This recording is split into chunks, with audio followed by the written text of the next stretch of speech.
what about when Paul says in 1 Corinthians 4 verse 3, just feel it, bro? What is it? No, I'm kidding. Well, okay. I was like, wait, are you paraphrasing? And I was like, wait a minute, let me check the reference on this. Yeah. No, you don't. The other aspect of why I'm a Christian is I think it's the best explanation to humanity. Why we are the way we are, what we need in life, what is driving us, what is going to be the most likely to call us to be the virtuous agents we feel like we ought to be. I know people the exact opposite to you, where you go like 1 + 1 = 4, and they're like, yeah, but it feels like 5, and you're like, oh man, you like it, yeah. Were they even human? Like it just that. Yeah.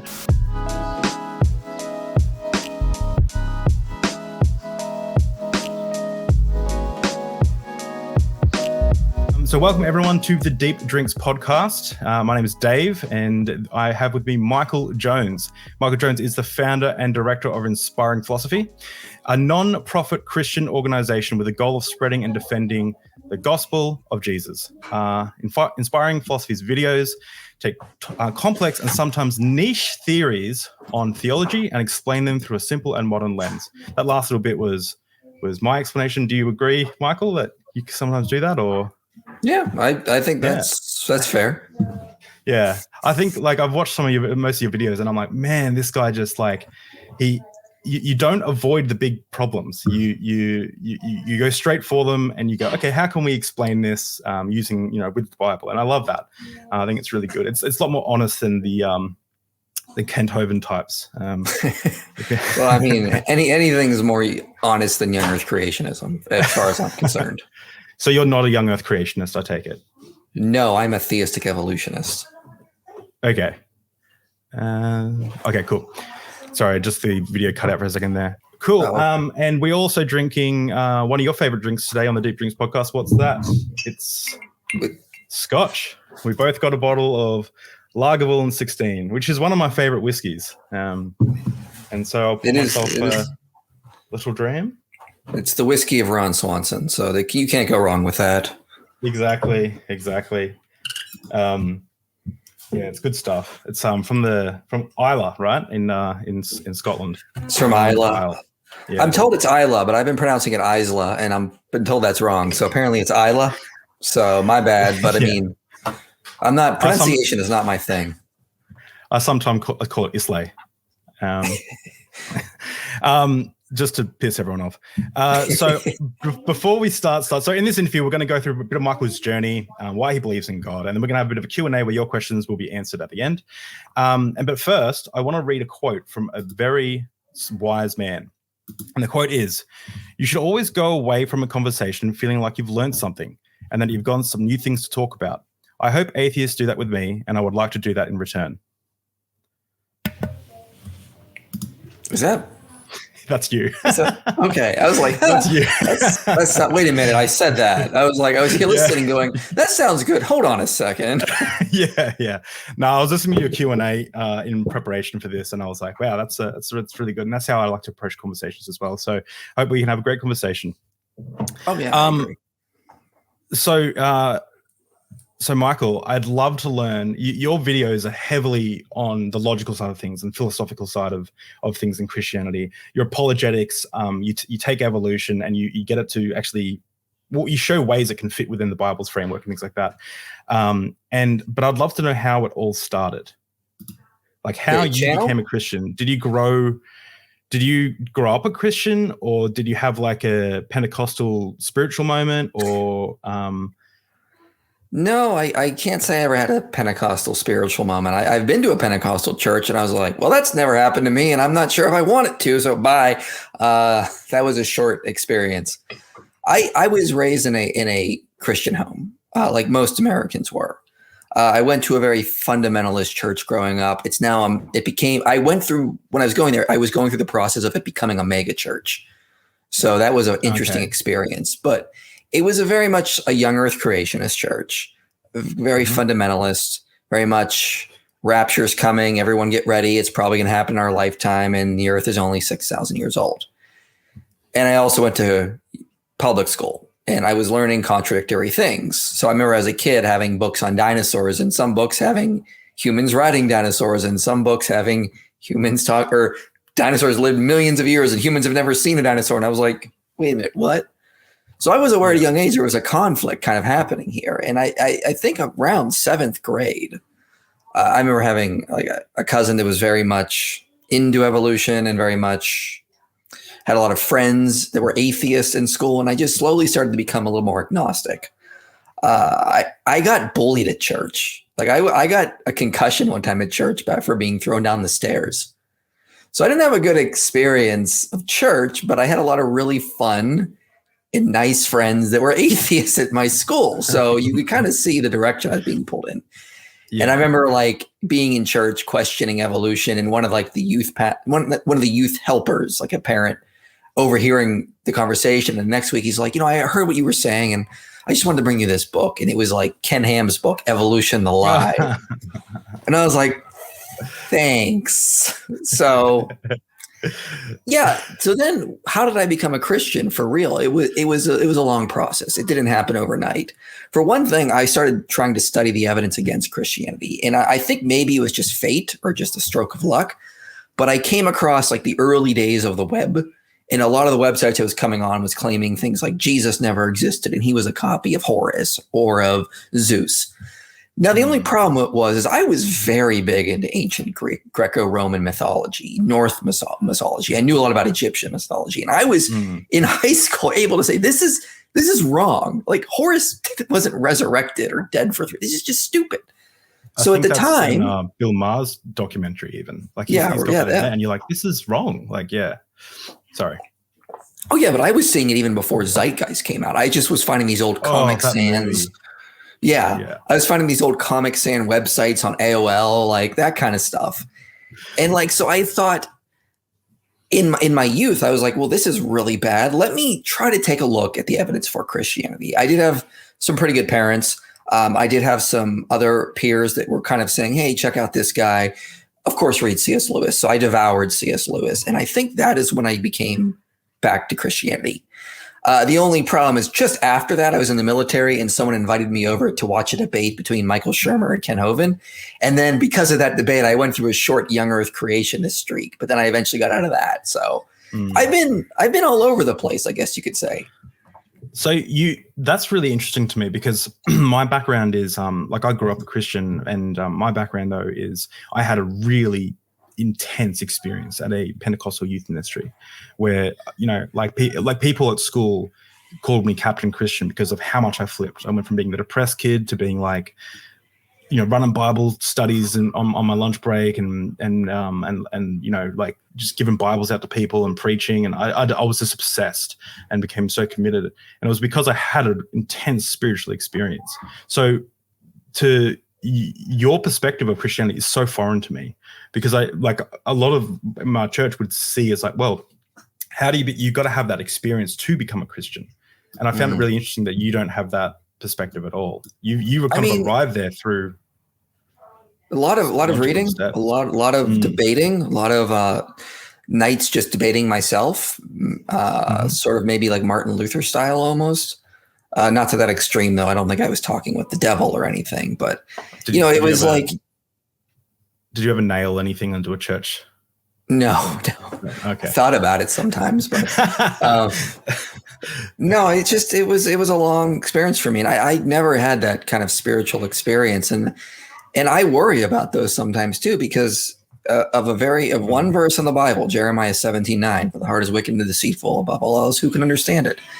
A lot of times those spiritual experiences, they give you this great emotional rush, but when it dies and when you sort of, move on from it, what do you have? What is your ground built upon? It's, you kind of can't have Christianity built on just these emotions because we know the emotions of the heart change so much. So I'm thankful that my foundation is more on a rational inquiry, a lot of studying and reading. And I feel like that fits more with what I see how the apostles work in the book of Acts. Yeah, sure. Cool. I remember I've had a lot of people ask me, how can you deny the experiences that you've had in church and things like that? And, speaking in tongues or people falling over and passing out or miracles and things like that.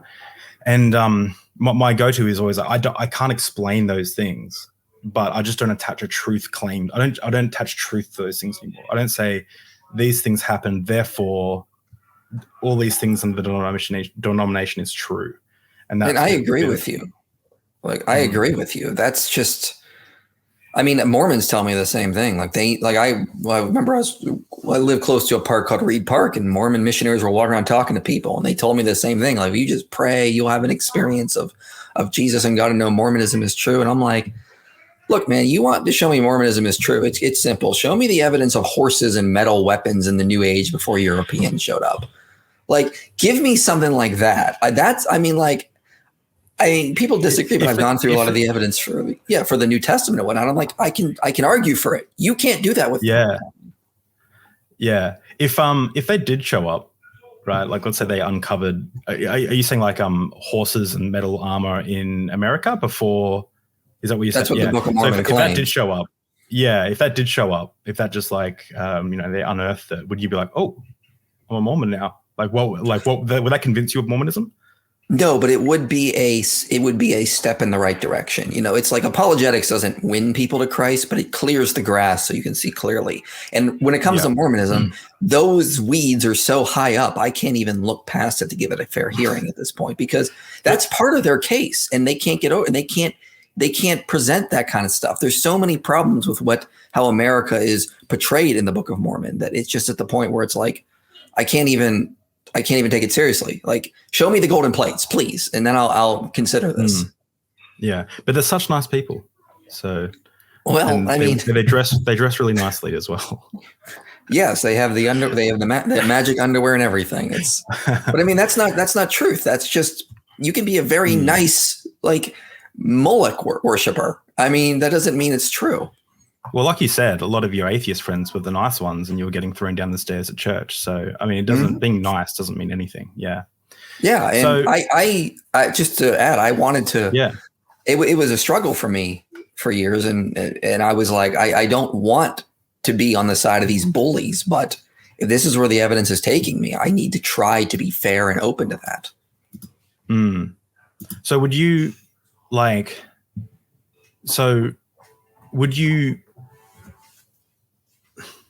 I'm just trying to think how to word this. So was there ever a moment that you didn't call yourself a Christian in your journey?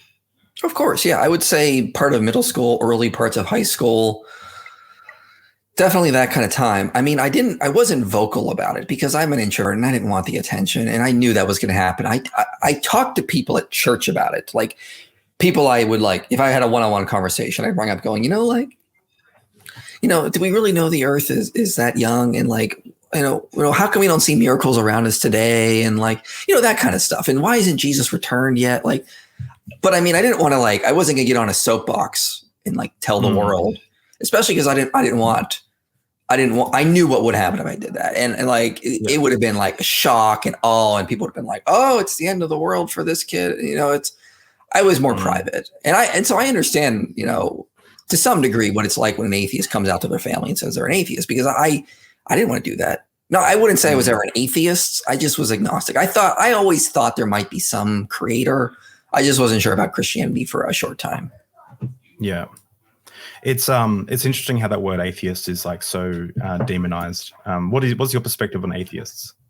Or actually, no, I'm gonna reword that, because straight away you think of Matt Dillahunty screaming at like people on the atheist experience. That wasn't what popped in my head, but what popped into your mind? I mean, my first thought was honestly decent people. Okay. At least who I have experienced. I don't come across a lot of like hardcore atheists that you see like on that kind of like mentality, what you're getting at. I mean, I worked my job before I was doing my channel full time. I was like the only Christian there, and my boss was an atheist, and all my coworkers were atheists, and we get along just fine. Like, it wasn't like, like they just didn't want to talk about religion. Okay, fine. I'm not going to bring it up because you made it pretty clear not to talk about it. So, and just let's move on. Yeah. Except for when they were eating babies, and that's something obviously. Well, I mean, the ribs are great. The baby back ribs. Delicious. Exactly. I do actually want to. I do want to talk to you one time about. I heard you made some remarks about vegetarianism or veganism. I'd love to chat to you about that one time. Not that it's in relevance to anything, but it's. I just think we could have a cool back and forth with that because it's always a topic that's spicy. Excuse the pun. Are you a vegan? I'm a vegetarian, but okay. But I think that's worse. Like, I think that's anyway. I think that's worse than the average omnivore because I've like taken the time to investigate and go, this is wrong. I'll still like cheese though. So I think it's worse. So it's not coming from a place of self-righteousness or anything, but it's an interesting conversation. So you've never had a spiritual experience, or would you classify praying in your room, and do you believe you have a relationship with Jesus? I mean, yeah. I don't know how I would verify that. Like, I mean, like, you know, it's like what am I supposed to say beyond things like that? Maybe I may have personally felt God like working in my life or revealing things to me, or like there's nothing I can really say about that because A, it's personal, B, it's not what I base my faith on, and it's not what I should base my faith on, and there's no way I could ever really prove that it's not just like wishful thinking or my own internal monologue. So, I mean, I don't worry about that kind of stuff. I mean, my foundation of my faith is not going to be that kind of spiritual experience or giving that emotional feeling, even if they may happen at times. Like there are times in my life where I feel like I felt God's presence, or I've heard the right worship song and it just really moved me or made the hair on my arm stand up. But I mean, that's between me and God, and that's not something I could really speak more on, if that makes sense. So are you kind of in the camp? I mean, I don't want you to be blaspheming the Holy Spirit or anything, but do you think that those things could possibly be psychological in nature and just like a deep love for God or something like that gives you those feelings, and those feelings may not necessarily be something spiritual? Or do you think that everything is spiritual? Well, in a sense, I'm an idealist. So yeah, I think in some sense, everything is spiritual or mental. That's more ontological sense. But I mean, it could just be psychological. I could just be like, this is my worldview and I'm going to interpret things through my worldview because everybody does that, and just trying to work through that. But I mean, at the end of the day, I don't really worry too much about that because I don't dwell on that. I dwell on the research I'm doing or the videos I'm making or the conversations I'm having. That's mostly what I tend to focus on. Cool. And just to shout out your channel, Christian, Atheist, Muslim, anyone should go check them out. The production value is insane. And you've got subjects on like almost anything, right? What's your favorite video or the video? My favorite video is the one I just posted because I just love how that came together. The origins of young earth creationism. Because I had a donor volunteer to start helping me edit. And I've just been able to hire him, and he put together this entire video. I wrote, researched, recorded it, and he made all the video for it. It just came out phenomenal. Okay, I was going to ask that is because the animations are a little different to your other videos, and they're great. It's phenomenal. I mean, your other stuff is amazing too.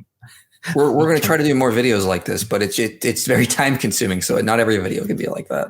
Yeah, exactly. No, it was awesome.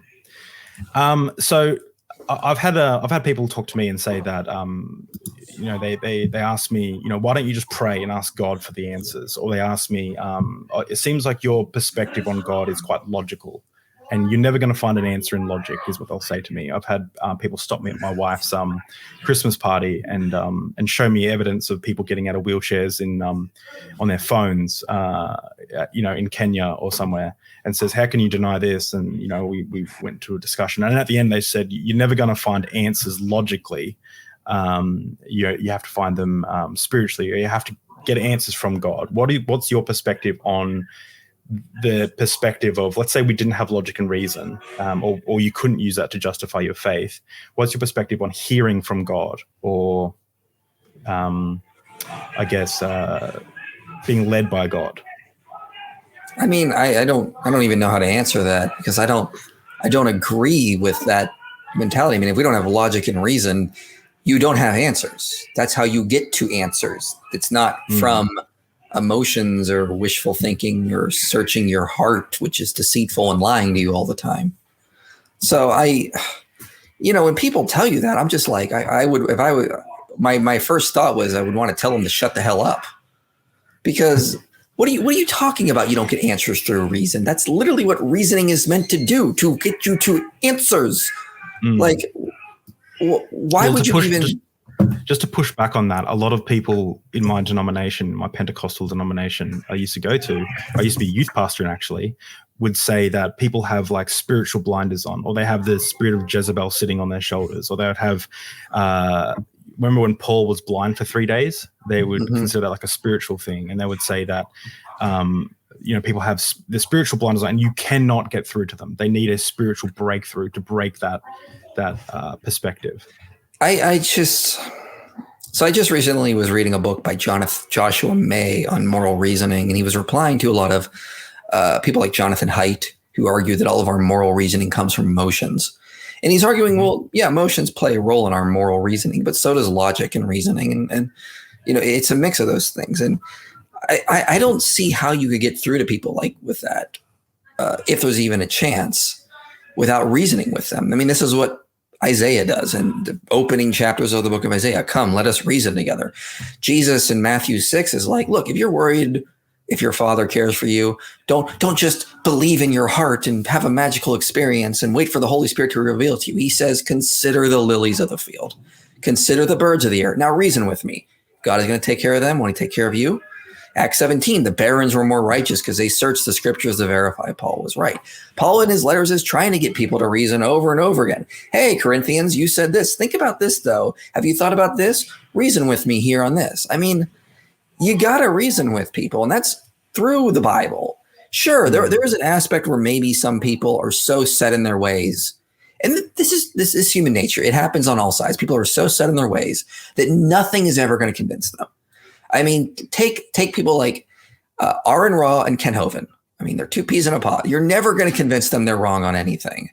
And like I said, I've seen atheists go after Aaron Ra for this, and I've seen Christians go, like myself, go after Ken Hovind for this. We acknowledge that some people are just like that. But if there are those people kind of more in the middle, how else are you going to try to talk to them, but reason with them and get them to think about new perspectives and try to get them to be open to new ideas? I mean, that's literally what the New Testament is doing over and over again. But what about when Paul says in 1 Corinthians 4 verse 3, just feel it, bro? What is it? No, I'm kidding. Well, okay. I was like, wait, are you paraphrasing? And I was like, wait a minute, let me check the reference on this. Yeah. No, you don't. Concordance. I just will. Feel it, bro. You got any questions? Just feel it, bro. Sorry, I do have an Aussie, a dry Aussie sense of humor, and I've been drinking a little bit of whiskey, so and I had a little pre-drink as well, even though it's 11:30 in the morning here, because I wanted to make sure I was relaxed and ready to jam in this interview. So yeah, sorry for my humor. So I did want to talk about, though, so we've talked a lot about the logical and philosophical sides of, like, that's essentially why you believe. Like, no booming voice from heaven's going to change. Like, the logic has to work for you. Is that correct? Like, you're not going to one day just start crying and then realize all this logic and philosophy was wrong. You'd have to arrive at, the logic would have to work. It'd have to be internally consistent. Well, I mean, if I heard a booming voice from heaven, I would think logically about that. I mean, okay, here I'm actually hearing a voice. What is it saying? How is it going to affect my experience and the evidence personal for me? I mean, I don't understand how you could not think like that. Maybe it's just the way I'm wired. I just feel like, I'm never just going to be like, oh, I just really want, this mysterious thing to be true, and I don't really have to think about it beyond that. I can't help but think about it. So my wife says sometimes I got a woman's brain because I think too much. Yeah, it's interesting because I know people the exact opposite to you, where you go like 1 + 1 = 4, and they're like, yeah, but it feels like 5, and you're like, oh man, and you're like, yeah. Are they even human? Like, it just that. Yeah. I can't even understand how that works in their head. I can't even get there. And I think that we're a bit more on the same page with that, and when it comes to that, because I don't understand it either, but it works for a lot of people, and a lot of people will be saying the same things to us, like, I don't know why you're thinking about this stuff so much, and I guess we're all different, and we're all special, I guess. Special little sunflowers.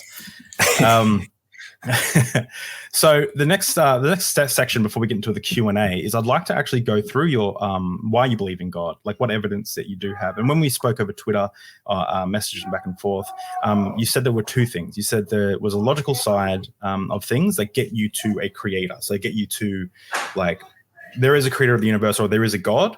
And then after you've fixed that problem, you move on to, and therefore Christianity is that God. Like, so you have two parts of it. Is that right?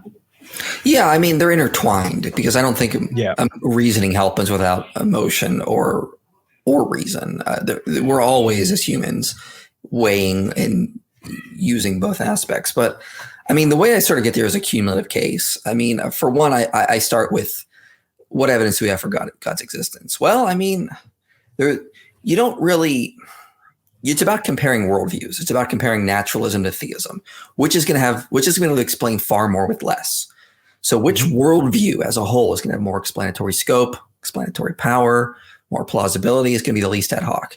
And when I see things like cosmological arguments, teleological, moral arguments from consciousness, the stuff I've been using for digital physics and that kind of stuff, I just think theism is more parsimonious. It's simpler. It explains far more with less.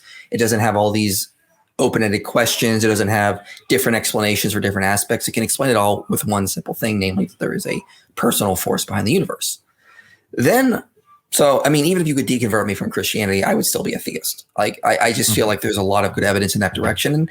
And when you read, debates between competing arguments between people like the atheist Graham Oppie or Richard Swinburne, I think Richard Swinburne comes out on top with the simplicity of his worldview. So then it's like, okay, well, if there is a moral God, if there is a all-loving God, he would have likely revealed himself to us. What is the most likely religion out there that's going to have the most evidence? And so again, there is another cumulative case. I'm not a minimal facts guy when it comes to the resurrection. I want to know there's good evidence to support Old Testament. I want to know there's good evidence to support New Testament and the reliability of the New Testament. Then it's building up facts from there, like for the resurrection. I mean, that's going to be the core. That's what Paul says is the core of our faith. And I think there's a lot of good evidence for it. I mean, even as Anthony Flew admitted when he never became a Christian, but he said, I mean, the resurrection is that one miracle that has a lot more evidence than all other sorts of miracle claims. So, I mean, going through the evidence, for me, it's very clear that is going to be the simplest explanation. Now, I'll get atheists that say, yeah, but miracles are always the least probable. It's more extraneous. I mean, yeah, but I feel like that's more of a quality comparison.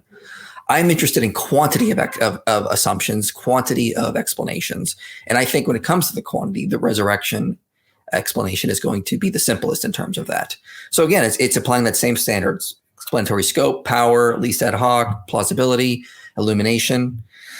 Now, when I say that, people kind of go like, okay, great. But why be a Christian? And so what I kind of get from that is more of like the emotional aspect. Like, what if Christianity is true? What does this even mean? Like, what is sort of going on here? And the other aspect of why I'm a Christian is I think it's the best explanation to humanity, why we are the way we are, what we need in life, what is driving us, what is going to be the most likely to call us to be the virtuous agents we feel like we ought to be, what is going to drive us to be a good person, and what's going to be the most fulfilling in terms of humanity's role in the universe, how we see ourselves, and if there's a God exists, how he would relate to us. I don't think Islam comes close. I don't think aspects of Hinduism come close. I think Judaism gets there, but it's incomplete. It doesn't have the final chapter that brings everything the Old Testament is pointing to together. I think Christianity brings it together. And recently, right now I'm reading Tom Holland's book, Dominion, and I'm just like, and he's an atheist. And I'm like, yes, the power of the story. I get what you're saying here, Tom. Like, that's it. It's this power, the power of the story of this pauper who was raised in the backwaters of Galilee, but he's also the creator of the universe. And he comes down, lives this depressing, sad life, and dies the death we should die. It's that power of the story that Holland is getting at that I think Christianity has. It really makes it excel in terms of worldviews. Yeah, that's really interesting. Do you think? What do you think about like? I already know that you're going to be like, it's going to make you like your stomach drop because I know like if your brain works anything like mine, you just it's annoying. It's a yuck way of thinking about things. But what do you think about the idea that every religion, let's say I don't believe this, but let's say spirituality exists or some form, and every religion around the world is somehow getting parts of the answers right, but there's a whole lot more we don't understand. So like, let's say Christianity isn't necessarily true, but there are parts of it that are true. Hinduism's got some parts that are true. Buddhism, the Jains. What do you think about like the mountain theory of God, that we're all on this mountain going towards God, and there are paths on the way up? That's sort of like the blind man and the elephant analogy. Like we're all like the blind man touching the elephant. We're all getting an aspect of it.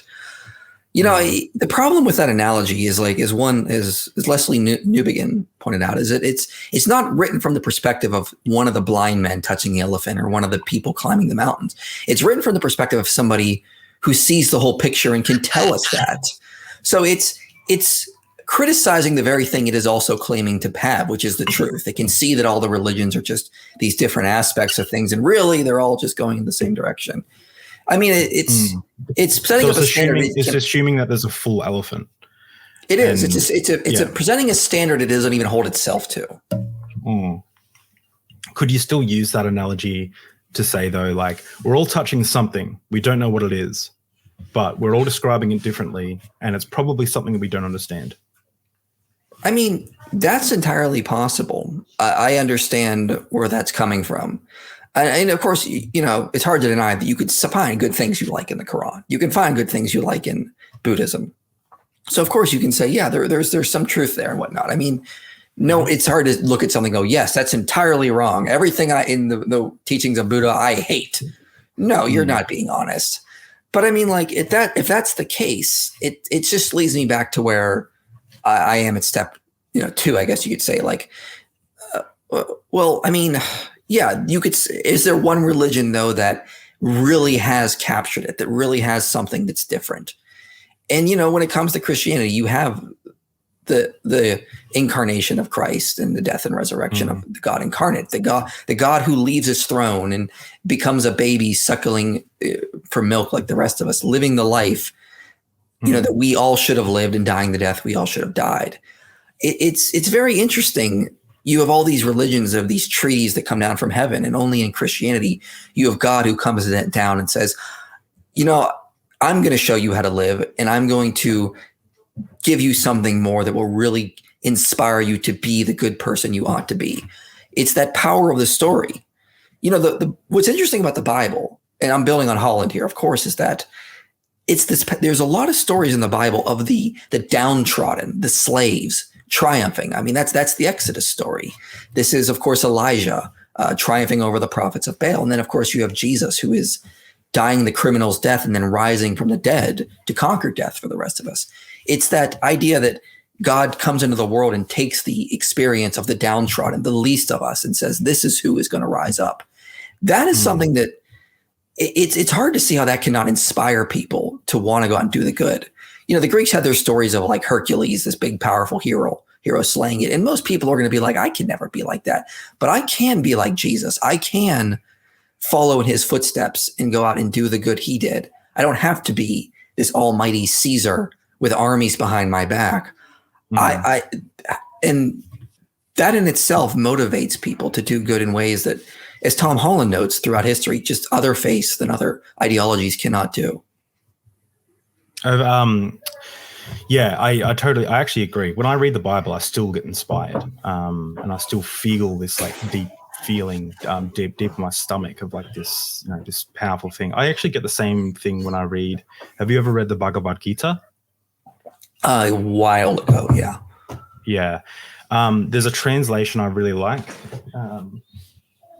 by Eswaran. I'll send it. This one here. Oh, okay. I don't think I read that one. The cover doesn't look like the one I read. The chapter 9, I remember sitting, I was poolside in Bali with a few drinks in me, listening to it, because Bali was a Hindu island, majority of Hindu. I wanted to learn about Hinduism. So I was listening to it on an audiobook, and chapter 9 blew me away. Like chapter 9 it sounded like, I think it's stuff like, I'm the beginning and the end. I am the flame and the thing that's being devoured by the flame. I am the stars in the sky and it's like it sounds very psalmish, and it was written 300 years after like Isaiah, I think it was. So it's interesting. I've heard some people date it to like after Christ. I'd have to check on that. I remember there was a various dates. Some were dating it to after Christ, though, I think. Okay. I think it's I looked it up last night because I thought it was actually 400 BCE, but I was wrong according to Wikipedia, which we know is fact. Yeah, we know it's absolute fact. Unless you're talking about creation ministry today or whatever it's called, Hovind. So you were saying that Christianity for you, the story is really inspirational, and things like that. Would you say, like, I'm not saying that that's all your evidence or anything like that, or that's evidence for anything, but I'm wondering. I agree with you that it's that. Taken at a certain perspective, it's quite inspiring, but I'm wondering how you get from that to what can you, because I know you have logical evidence, rational evidence about looking through the histories and things like that, and looking at the evidence of the empty tomb. I understand all those arguments. Well, I don't, but I understand you have those arguments. But I'm wondering, do those things get you to belief? Like, so just because something is inspirational or fills a gap, does that mean it's true? No, and one scholar that's really inspired me is someone named N.T. Wright, Tom Wright, and he talks about this. Like, you have very conservative churches that really just sort of focus on the fact that Jesus rose from the dead, and that's it. And you have very liberal churches that just say, well, let's not worry about that. Let's just focus on the power of the story and just go and do the good. And he says you can't have one without the other. You gotta be doing both. You got to really be focusing on the fact that Jesus really did rise from the dead, and if he didn't, everything we're doing is in vain. Why care? This is what Paul is really hitting at in 1 Corinthians 15. So, I mean, like, yeah, I mean, if I came to believe the resurrection didn't happen, I would be more like a Tom Holland or Tim O'Neill type atheist, I guess you could say. I'd be more deist, perhaps. But, I would be like, yeah, there's some really great stuff here. We can be inspired by it, but it's just not true. It would. But I mean, then it just becomes like, is that enough alone to really motivate humanity to do the good? Tom Holland is kind of worried in some of his interviews that it just isn't. There needs to be that truth aspect underneath of it all. But I mean, again, so yeah, to bring that all back around, to answer your question, if I came to believe it wasn't true, I don't think the very power of the story of the gospel would just be a story. I mean, it could motivate me to want to live a better life, but I don't think I would believe it to be true. I think you need those underlying truth claims. As Paul says, if Christ has not been resurrected, everything we're doing is in vain. So you wouldn't find them inspirational if you didn't consider them to be true? No, I think I would still find them inspiration. I just don't think they'd be as powerful as they are, because the argument is that Jesus rose from the dead and conquered death. This happened in history. It didn't happen in a private vision. It didn't happen on the firmament. It happened here on earth. And that inspired the apostles, the disciples, to go out and proclaim it in the face of persecution and suffering, and to do something better than themselves. And without that, I don't think it would have happened. I have a hard time seeing them actually going and doing that if something did not actually happen that would have inspired them to do that. I mean, I'm really wanting to learn your perspective, but I do want to push back a little bit on this, if that's okay. Yeah. What do you think about, so when someone's asked me that same thing, and I always retort back with, well, what about like Buddhists who literally die for their religion, like setting themselves on fire as protest, or Islamic terrorism, for example, where they believe they have more faith than any Christian I've ever met. And where do you draw how do you reconcile that, where there are these other, I know some Christians that I talk to would say they're demonically possessed or something, right? No, I wouldn't say that. No. Yeah, and that's why I'm interested in what you think about that. If like, let's say these early Christians were going out, they were getting killed, they were being persecuted by Rome, or I could be wrong there, they're being persecuted. And you're saying, well, it's hard for me not to believe that they knew something. But then in the same token, there are other religions where people are dying for their beliefs that you don't consider true. So right. How do you reconcile?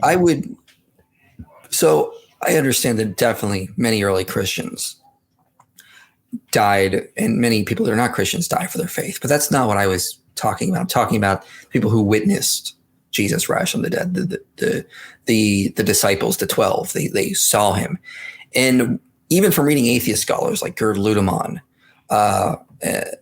they don't really fit the profile of these fanatics. They fit more of like these timid, scared people who were just sort of following Jesus because they were hoping he was going to bring the kingdom of Israel, and he didn't. And all of a sudden they're transformed into the people that are ready to die for their faith.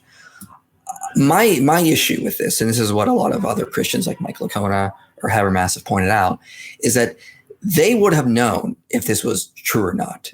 They would have been able to know that this was just like some sort of like eschatological experience, or this was something they had made up or whatnot. And I'm not talking about the later Christians that converted and believed them and died for that faith, or that'd be more comparable to the Buddhists that burned themselves or the Muslim terrorist. I'm talking about the actual original witnesses. It just seems as one part of the aspect of the resurrection argument, they don't fit the profile of those kind of people that would go out and do that, as they would have been witnesses to what actually happened and would be able to know the truth or not. So that's what I was more trying to get at when I was talking about that. Okay. If I'm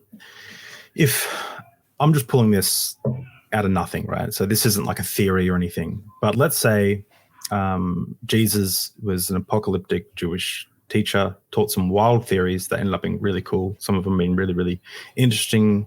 Let's call him a philosopher, like using my hypothetical.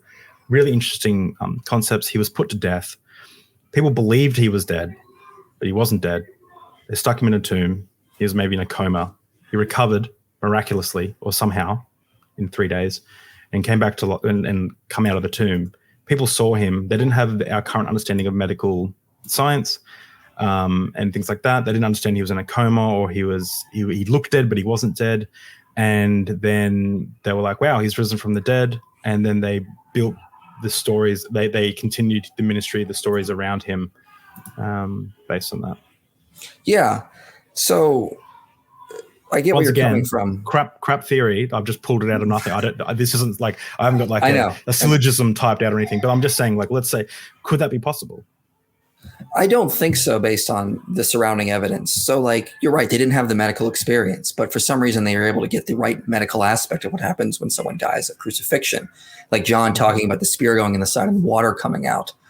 But what we know about the medical experience of that right now is that that's what would happen. And no one survived crucifixion. And so it seems very unlikely that he would have survived that. That's called the swoon theory. And as far as I'm aware, no scholars take that now, is that Jesus, when he died on the cross. The Romans would not have let him live. And interestingly enough, also helped supporting that they were actually recording what happened, was John talks about the spear going in the side and water coming out. That's something that you would not have gotten unless you would have understood the medical aspect of what's going on there. Do you subscribe to the dates of John being like the last gospel written in 95 CE? Somewhere around there, yeah. Yeah. So how come, like, it seems to me like this could be, once again, pulling it anywhere, that Mark had the least amount of details, it seemed, in this. And I mentioned this in my history of Christianity, history of the Bible video, which I spent about 6 months on. It's got like 200 views, which is great. It's YouTube, man. Yeah. You put no work into another video and it just blows up. And you're like, oh, how? Yeah. Yeah. I think it's got more views now. So it's starting to pick up. But in then I talk about how, Mark doesn't seem to have as much information as John. Is it possible that they were just trying to fill in the gaps because they were trying to make this more believable? To like they wrote an account and people were like, no, I saw him. They speared him in the side and they wrote this down. I'm like, okay, this is what happened. This is from, I think John even says this is from testable. These are from people who were there, right? Is it John that says that? Yeah. Yeah, so something like that. Possible that it's just a form of them trying to convince them, because it wasn't mentioned in Mark, was it? Or Matthew or Luke, that he was stabbed in the side.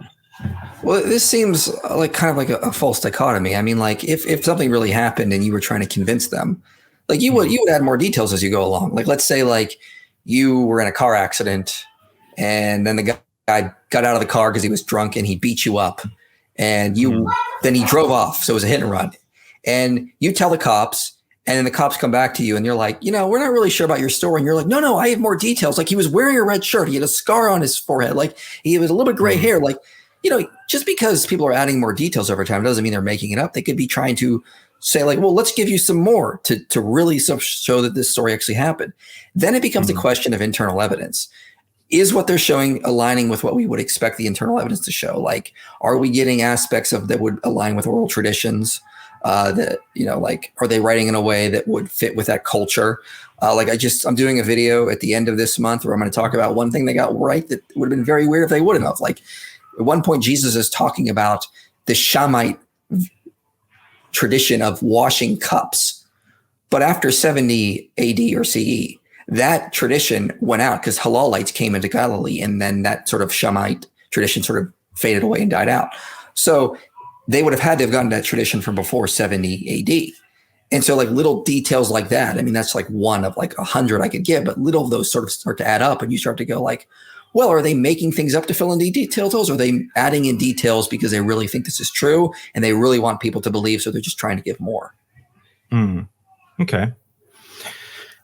Okay, but 65 years after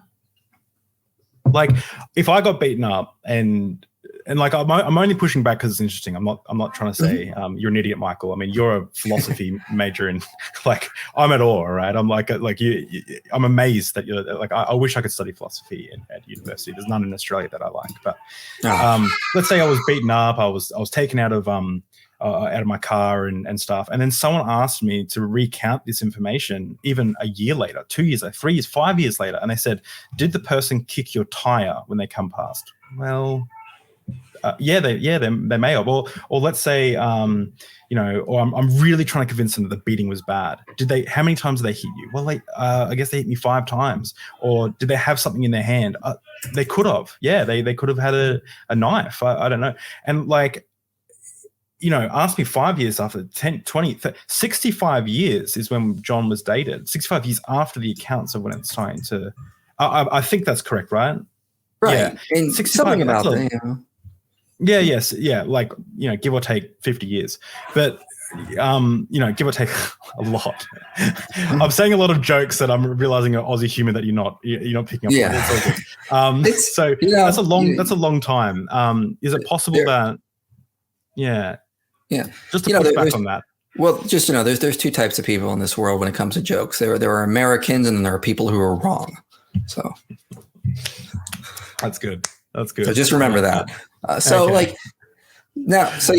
understand where you're coming from the 65 years, but I also want to push back on that a little bit. So there was a guy named Paul Tidbits who wrote a book called The Flight of the Enola Gay, and he was the guy that dropped the atomic bomb on Japan. Now, he wrote that book in like 1989. Like, that's not 65, but you're talking like some 44 years later. So it's a pretty far way off. Do we think he's giving us pretty good information based on his experience? I would say yes. And here's one just a priori reason. This is something that was life-changing for him, for the world. It would have stuck in his memory like a sore thumb for years. And it was for a lot of these World War II vets. They remembered their experiences very well. We watched the recent series, I think on HBO, about the Pacific War, about these guys that fought on Peleliu and Okinawa. And like, these were things that changed their life, fighting these horrible battles. And they remember details that, you're not going to remember when you're just eating your lunch, 10 years ago, because these are life-changing type things. And I think they're going to get a lot of things right because of how strong they are. Take something from the ancient world, the assassination of Caesar. There's a lot of accounts of that.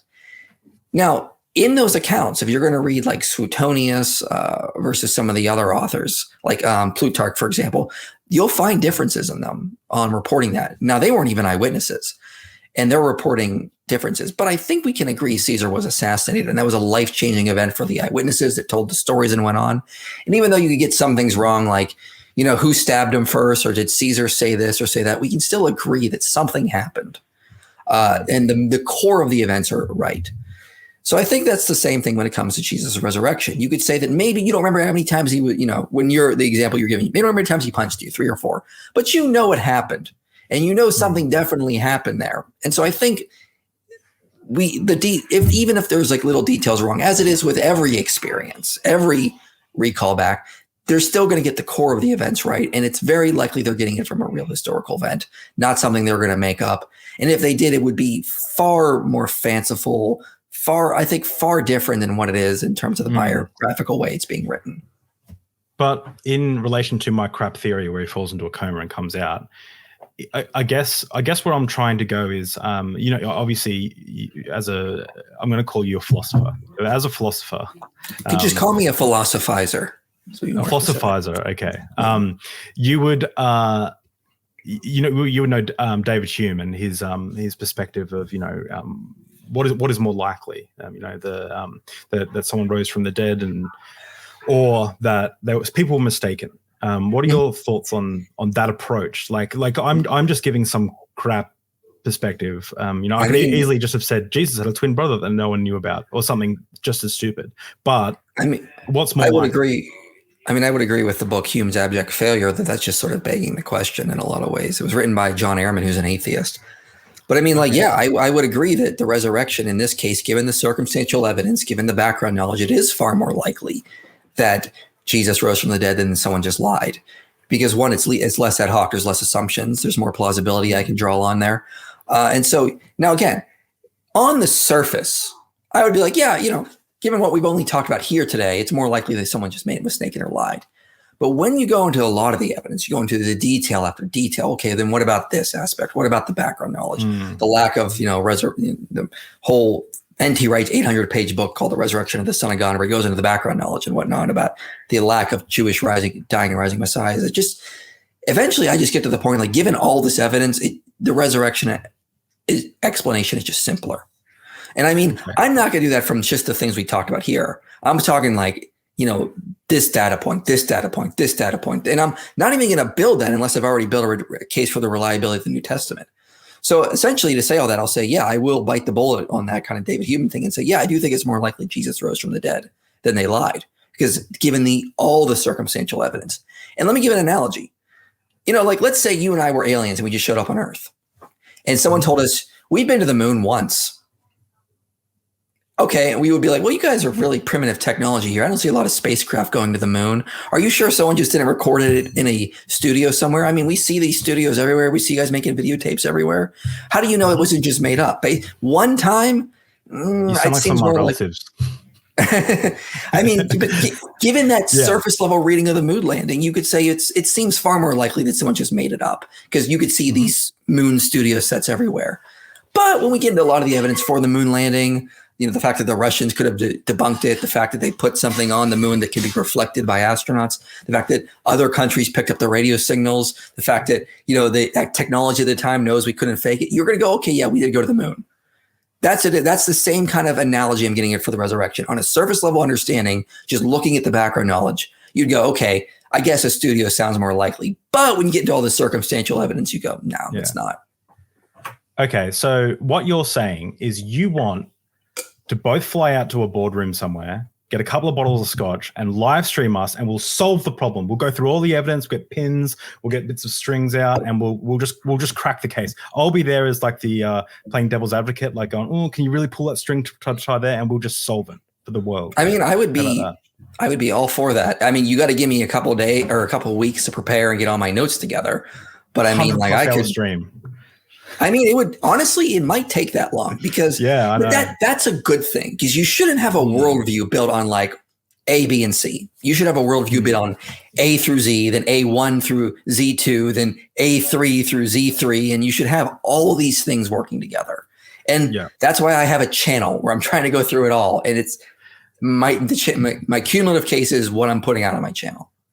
Yeah, your channel somewhere falls into the line of you've got to really focus, and you don't have, and it's easy to digest. It's somewhere in between that, and that's what I really like about your content is that you clearly have a media background, because you can hold people's attention and explain really complex issues really simply. And I just wanted to mention too, back when I was a Christian, I woke up one morning. I was at a friend's house, and for some reason, I had all this random anxiety about creationism and evolution, and I'd never really looked into the subject except for like 10 years prior. And I watched Answers in Genesis video, and I was like, I need to rethink about this in the future.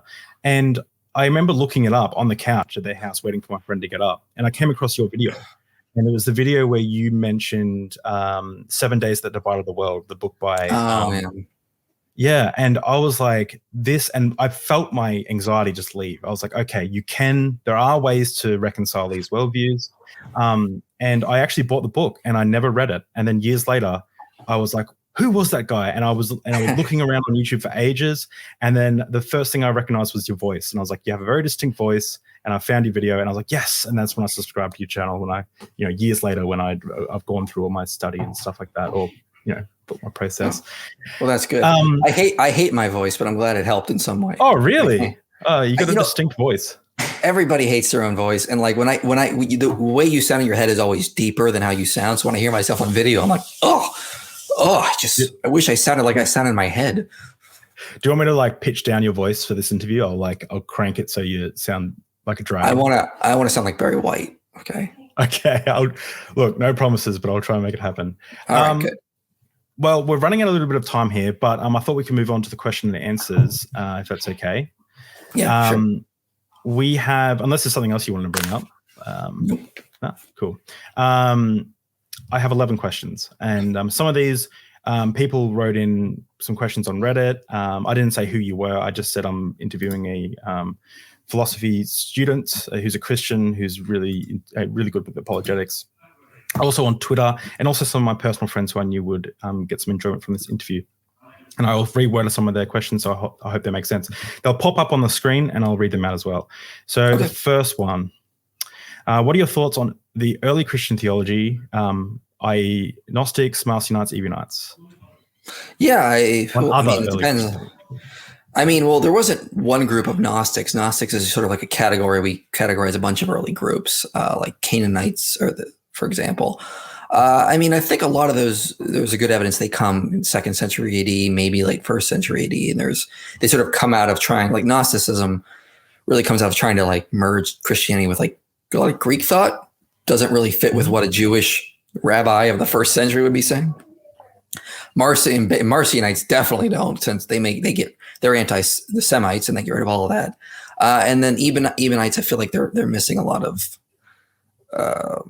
there's a lot of limited information on them. And I feel like they're missing a lot of stuff that really supports their view.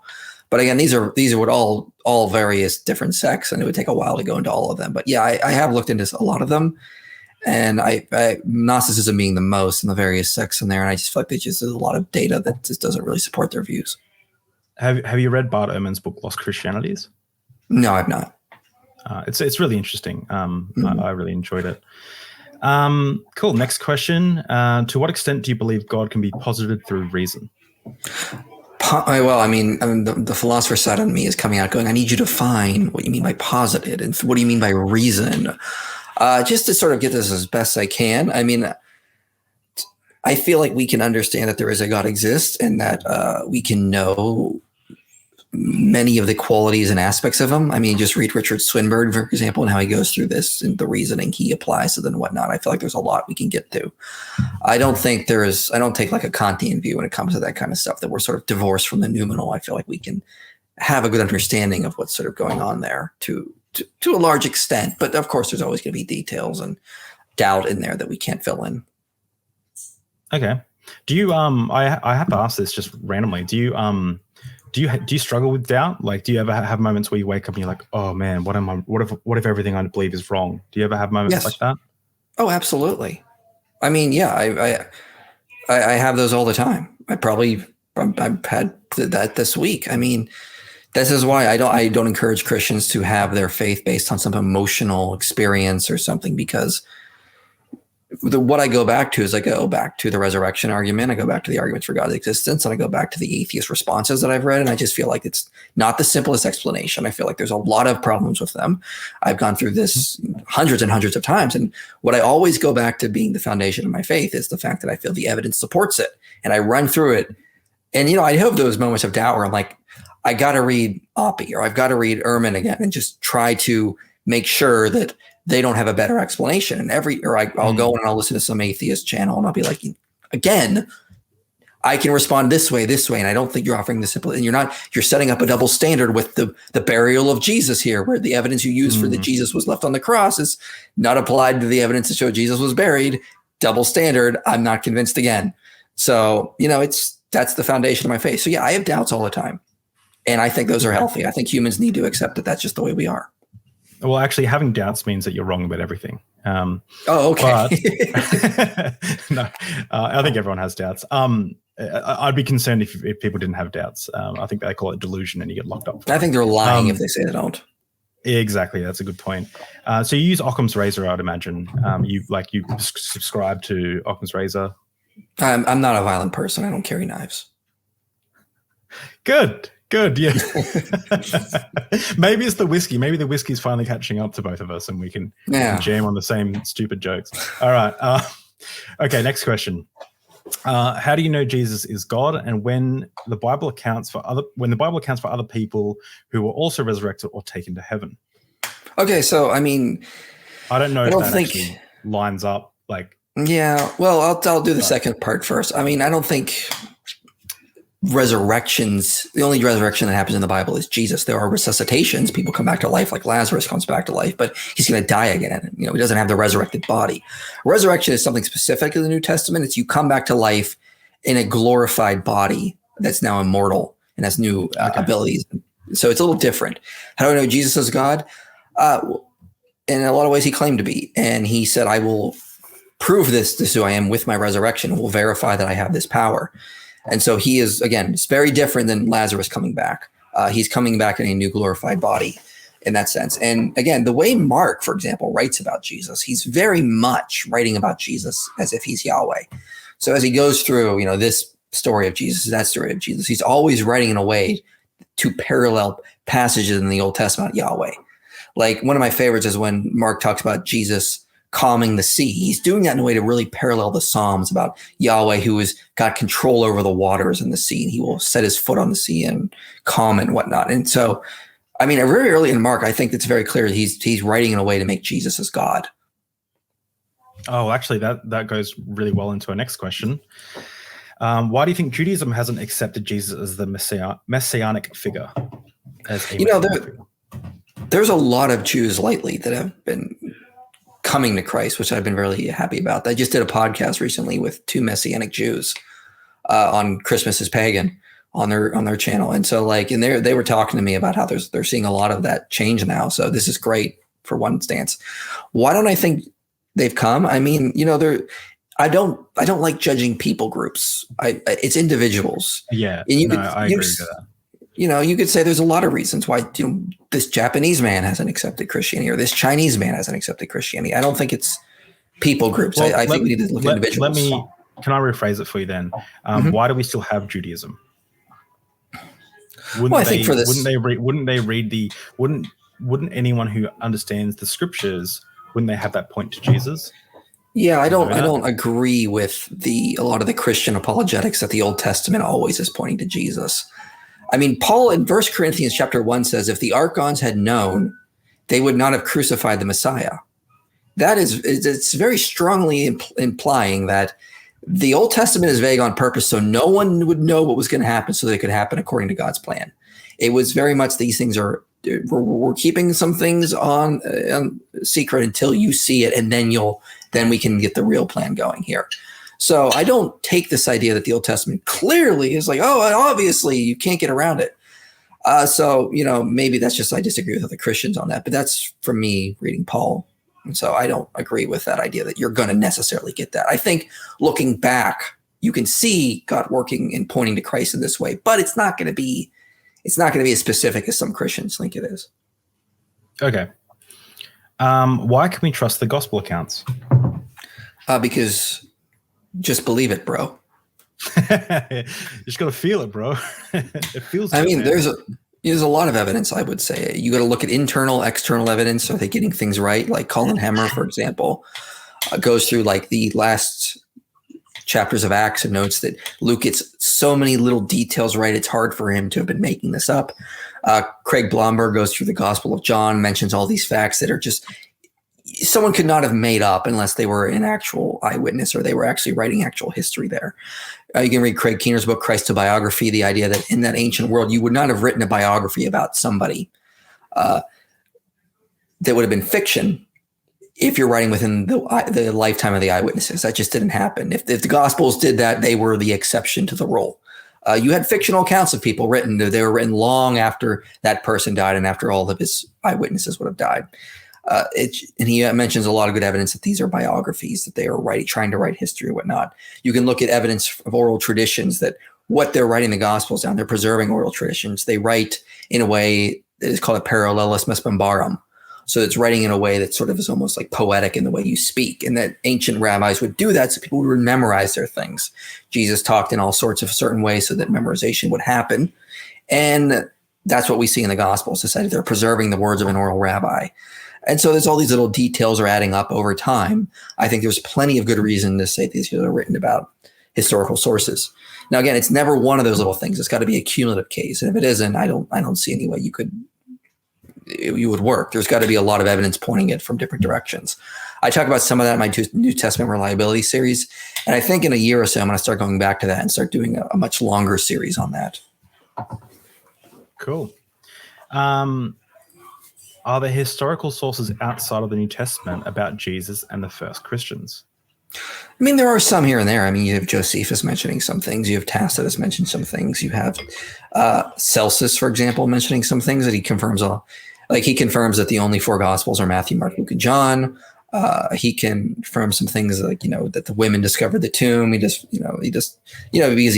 he's a skeptic and he's trying to throw everything he can against Christianity. So he's a very valuable source when it comes to that. You can see some things in Lucian. So there's little things confirmed here and there, but there's not going to be a lot because a lot of these people were not, they were, Tacitus, for example, is mentioning it in conjunction with the Nerean persecution. So he's focusing on some other things, but he mentions some things along the way.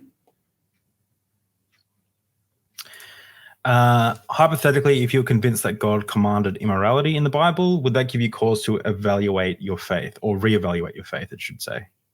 Yeah. But you also have to remember I hold a virtue ethics. So I think there's a lot of circumstances that need to apply when we study ethics. I'm not a Kantian anymore. So I when people say God commanded this, okay, well, what are the circumstances? I'm very much Aristotelian when it comes to this fashion. So that's going to be a harder nail to crack on me, I guess. And I have thought a lot about that too. So go. What were you saying? But yeah, I was going to, I don't know. I lost my train of thought there. So go on. Sorry, I was gonna say it seems very much like a lot of people in our church used to say that the teachings on women preaching in church were just for a time and a place. Is that kind of a similar perspective when it comes to morality, where you say, okay, they did say to go murder these, people, the Midianites or whatever, but that was just because of X? Is that are you saying that? I would say that could definitely be part of it. I do think there's a lot of cultural context in there. So the idea that you see in a lot of Egyptian war annals, this idea they utterly annihilated everybody and there was no one left standing. And really that's just exaggerated language. Same in, what is that book called? Yeah, Daily Life in Ancient Mesopotamia by Karen Ray Nemitnejad. She talks about how in Sumerian annals, they talk about they utterly decimated this entire people. And then the Sumerians would come back and say, and we brought these many people back as slaves. Wait, I thought you said you utterly annihilated them. What are you bringing people back as slaves for? So it's some of it can be sort of ancient Near Eastern war language, and I think we're missing the cultural context on that. A great book would be John Walton's book, The Lost World of the Israelite Conquest. Okay. I have a second thing I want to mention. Can you please get a Goodreads account? Because I went looking for you, and I want to see what you're reading and see your review. Please. You mentioned about 17 books that people are going to have to write them down. If you just had them in one big list, people could just, he's reading this, reading it. Come on, man. I'll try. I just don't have time to do another thing. I'm just busy. Maybe after I graduate, I can do that. Look, all right, I'll do it for you. Okay, take a photo of your bookshelf. I'll set up an account for you. I'll give you all the information, and then we'll just call it. Right? Which bookshelf? That one. So that one. That one, the one I have in my bedroom, the one on my nightstand, the one I have on my computer, because I'm trying to do more ebooks now to save space. Like, which one? Send me a photo of all of it. I'll do it all for you. Honestly, I think it would do the world of good for your fan base, your community, because you have so many good references. Like, I've written down 2 already, and I'm gonna have to go back and listen to the audiobook because I looked for you last night. I'm like, I gotta know these books he's reading because they're just so. I'll try. All right, let me know if you need a hand with that because I will help you out with that. All right. Do you trust the accounts of other religions? Depends. It depends on, like, it's a case by case basis. I mean, it's hard to say. Okay. Like, I think a lot of I'm okay with saying that. I mean, I don't see that as entirely contradicting my worldview. I mean, I could very much believe the idea that Muhammad spoke to an angel, a bad one. It's like I don't have to take this idea that it's all has to be that way. If there's good evidence Muhammad spoke to an angel, okay, that doesn't necessarily mean it was a good one. But I mean, I feel like there's a lot of. Go ahead. If you're comparing the angel to what you believe angels are because you're believing the accounts written in the Bible, like you're starting from a perspective where you're going, okay, well, the Bible says angels and God does X, Y, Z because the Bible says so. I'm going to believe what the Quran says. The Quran says X, Y, Z. You know, like how do you work that out? Because like you have to choose one to start with, right? Well, for one, I would start. There's a couple ways I could do it. For one, I could say there's a lot of good evidence for the resurrection. There's a lot of good evidence for Christianity. There's more evidence for that than Muhammad's visions being real. Another way I could do about it, and this is the way I do it, is I start with moral reasoning. I would say, look, I'm not this idea that we have to have divine revelation to know what's good. I think we can know that rape is wrong from moral reasoning, same way that Aristotle could know certain things are wrong from moral reasoning. And then I can say, well, let's see what's happening in the Quran. Oh my God, this does not seem like it matches what is morally the right way to live. I don't think you should be marrying a 9-year-old and consummating the marriage and doing all these other horrible things. This doesn't seem like it came from a good source. And I think even it's in one of the hadiths, but I could I could feel like you could look at the whole worldview of Islam and say, I don't know if this is really coming from a good source. I would agree with you. I just said it because I read the Quran. I read Abdel Halim's translation, who is a professor of it. It's an English translation, and I was quite blown away. I thought it was quite beautiful. However, I found some parts disgusting. But I found some parts in the Bible disgusting, and there's ways to reconcile that as well, obviously. So what I did is my first video is I actually created a Google spreadsheet, Google quiz, and I put it on my Facebook, and I wanted to see if people could tell the difference between a Quran verse or a Bible verse.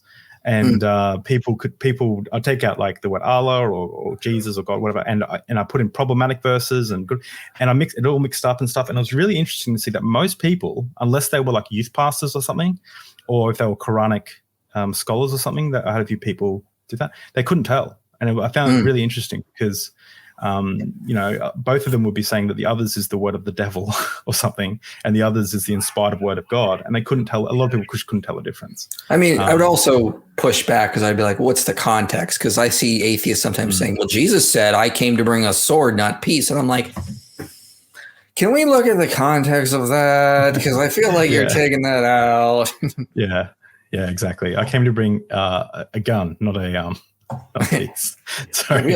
We all know Jesus and George Washington fought off the Romans with AK-47s and then set up the Constitution. Yeah, exactly. And the zombies. All right, next question. Only 3 more questions. If we use miracles to explain some of the supernatural events of the Bible, why can we not use them for events like the Jaredites, Lehites, and Malachites sailing to America, Mormonism? Well, okay, because there's a lot there. For one thing, the internal evidence of the Book of Mormon just doesn't match up. They said they had horses, they had metal weapons, they saw all sorts of. My favorite thing is I remember one time reading a Mormon apologist saying, "Well, maybe the horses were tapirs. That's what they just called them horses because that's what they knew," which is hilarious because you got to think that there were ancient Jews in Mesoamerica riding armies riding tapirs in the battle, and it's like wow, they were able to tame tapirs and ride them that we can't even do today. Interesting. But can't we just say it's all a miracle that all the horse armor and skeletons disappeared after America was founded? I mean, yeah, but then you go back to the criterion of being at least ad hoc, and you start to make it more ad hoc. And, it's like, man, yeah, I would say, look, there's a lot of miracles in the Bible I can't argue for. Again, the basis of our faith is the basis of our faith is the resurrection.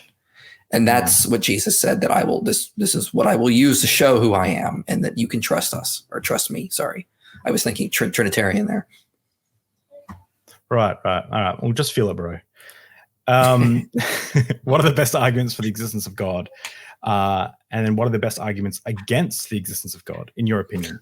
So I think the best arguments for God's existence would be, one, the argument from consciousness, because you don't have to worry about the hard, gets around the hard problem of consciousness, which is a conundrum for naturalists, like a very big issue. Our argument I use, digital physics, or the emergent universe argument. I think there's a lot of hard issues there for atheists to get around when it comes to what's the underlying ontology of our reality, especially with all the new modern advances in science now, as well as the moral argument. I think if you're a moral realist, it's very hard to get past the idea that there's got to be some sort of necessary personal force there.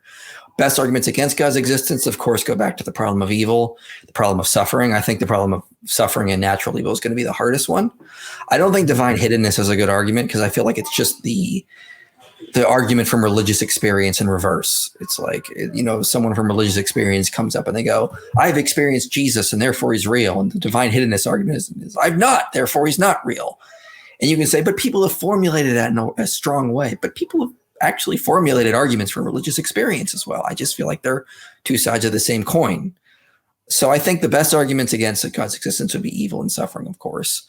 And the best arguments for God's existence would be moral, conscious, new cosmological style arguments that are more idealistic. Cool. I believe, I think the argument from divine hiddenness is one of Matt Dillahunty's favorite arguments, I believe. I find it incredibly unconvincing on so many ways. It's like religious experience in reverse to me. I enjoyed your discussion. I think I only watched half of it, but it was for preparation for this interview. But your discussion with Matt Dillahunty, I think you had like a live debate or something. Oh yeah, together. Yeah, that was interesting. That was he gave me he gave me so many premises, and I was like, I even heard from atheists after that said, I'm sorry for the way I would have done better, or he should have prepared more. And I was like, it's okay, I understand. Yeah, I don't remember too much about it, but it was interesting nonetheless. I think you used both. Well, as far as I remember, neither of you. I wasn't scratching my head at neither of you. I was going, okay, I can see you. I think I can see your perspective. Okay, this is the last question, and it's the question that was asked to Ken Ham and Bill Nye when they had their famous debate, which really was a big kick off for me. Which is, what evidence or argument would you need to change your mind? Nothing, bro. I feel it. Yeah, feel it, bro. Yeah, that's what Ken Ham basically said. Yeah. What would I need? I mean, first you'd have to deconvert me from. So I mean, I look at this in sort of layers. Like, so, yeah, first you got to deconvert me from Christianity, and I feel like I need a naturalistic explanation for the resurrection that's less ad hoc. And I've been around this block hundreds of times now, and I just feel like there just isn't. But I mean, that doesn't mean someone could come up with something. Maybe we'll find more evidence in the future. Maybe we'll find some more documents that really start to put the nail in Christianity. I mean, finding a tomb, like a burial box that says Jesus of Nazareth on it would really shake my faith. Because now we have a first century burial box fits with the cultural context, and Jesus of Nazareth, or Jesus, son of Joseph, it's written on it, that fits in the right area, like to culture, something like that. Something like that would definitely start to change my mind.